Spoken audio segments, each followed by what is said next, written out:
y a autour de cette table, autour du Conseil, de grandes personnes de qualité qui pourraient prétendre normalement à la succession. Assez spontanément dans le cadre d'un débat. Et je pense qu'en même temps, il faut qu'on soit conscient que nous sommes à 18 mois d'élections municipales, qui va être le vrai grand rendez-vous démocratique vis-à-vis de nos concitoyens. Et peut-être, je l'espère, un rendez-vous démocratique important et un pas supplémentaire pour les intercommunalités, puisque peut-être que dans l'acte 3 de la décentralisation, de manière plus directe, nos concitoyens voteront pour des conseillers communautaires, voire même pour un président. Bon. Ça, c'est l'Assemblée nationale et le Sénat qui seront amenés à en parler dans les mois ou les semaines qui viennent. Bon. Donc nous sommes dans une situation où il faut gérer une transition. Parce que tous nos atouts, nous les avons, le PPI est adopté, nous sommes dotés des moyens financiers pour pouvoir le faire, dans une période très difficile. Bon. Donc, mais voilà, le bateau peut continuer à fonctionner dès demain matin.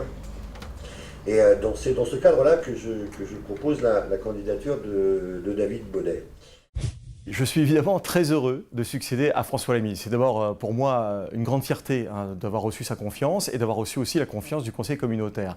C'est une responsabilité très importante, surtout dans les 18 mois à venir, puisqu'on a 3 sujets prioritaires à traiter aujourd'hui, sur lesquels je vais beaucoup travailler. Première chose, c'est poursuivre l'intégration intelligente du cluster sur notre territoire.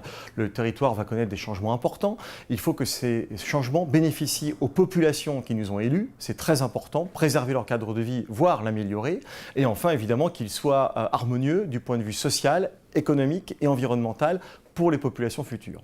Ça, c'est le premier sujet. Le deuxième sujet, évidemment, c'est l'intégration des ULIS. Ça fait 8 ans que le processus est lancé. Il a été interrompu, bloqué par 2 fois. Et cette fois-ci, nous allons enfin pouvoir intégrer la ville des ULIS. Alors pour moi, c'est là aussi un grand plaisir. D'abord pour les populations des ULIS. Je suis persuadé que ça bénéficiera beaucoup à ces populations.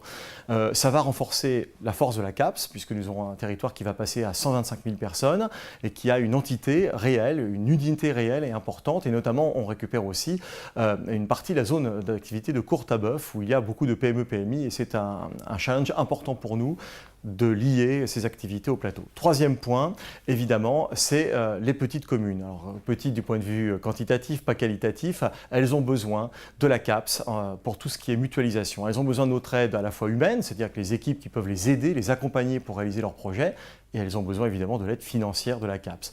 C'est 3 points importants sur lesquels voilà, je vais vraiment axer mon travail et que je vais prioriser pendant mon mandat.